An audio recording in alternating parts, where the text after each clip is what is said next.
Hey guys, আবারও Malaysia Kelsey twin টাওয়ারের video আপনাদের সামনে নিয়ে আসছি। আশা করি আজকে ভিডিওটা ভালো লাগবে, কারণ এখন ওয়েদারটা অনেক ভালো। বিকাল, সূর্য এখনো ডুবে নাই, ডুববে ডুববে একটা মুহূর্তে। আশা করি ভিডিওটা দেখবেন, ভালো লাগবে। আসলে এই কেলসিসাটা কিন্তু অনেকের স্বপ্নের জায়গা। যারা মালয়েশিয়া থাকেন, যারা কুয়ালালামপুরের বাহিরে থাকেন, তাদের জন্য এটা একটা স্বপ্নের জায়গা। যে কোনো ঈদের ছুটিতে বা কোনো বড় ধরনের ছুটি পেলে সবাই এই জায়গাটাতে আসার চেষ্টা করে, দেখার চেষ্টা করে। আসলে এটার মাঝে মালয়েশিয়া অনেক ইতিহাস ছড়িয়ে আছে। আর তাছাড়া এটা মালয়েশিয়ার বুকে মাথা উঁচু করে দাঁড়িয়ে আছেন এটার সৌন্দর্য দেখার জন্য।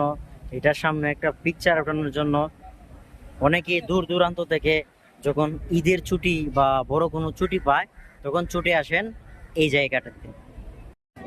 এটা হচ্ছে আসলে টুইন টাওয়ারের পিছনের অংশ। এখান থেকে পিছনে টুইন টাওয়ারটা ব্যাকগ্রাউন্ডটা নেওয়া যায়। আর তার সাথে আছেন, এখানে দেখতে পাচ্ছেন, এটা হচ্ছে পাবলিক ব্যাংক। পিছনে যে অংশটা আছে, সামনে যে অংশটা আছে, এটা কিন্তু আরো অনেক সুন্দর। আমি ভিডিও শেষে এটা আপনাদেরকে দেখানোর চেষ্টা করব, ভিডিওটা কন্টিনিউ করেন।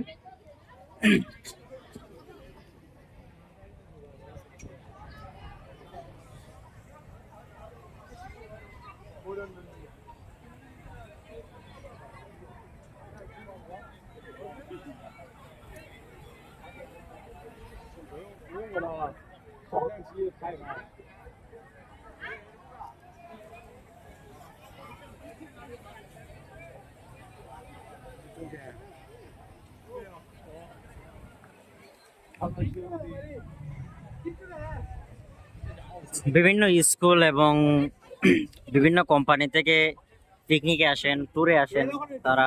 এই যে দেখতে পাচ্ছেন, তারা স্কুল স্টুডেন্ট।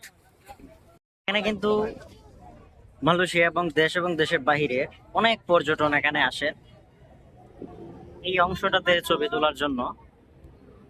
এই অংশটা থেকে আসলে পুরাটা টুইন টাওয়ার আপনার পিছনে ব্যাকগ্রাউন্ড হিসেবে আনতে পারবেন।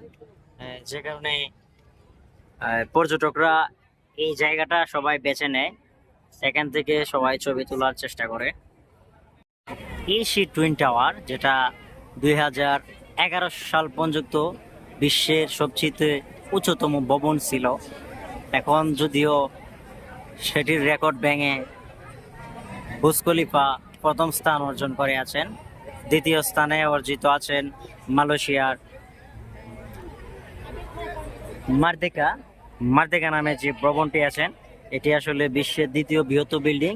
আমি অন্য একটি ভিডিওতে এটাকে দেখানোর চেষ্টা করব।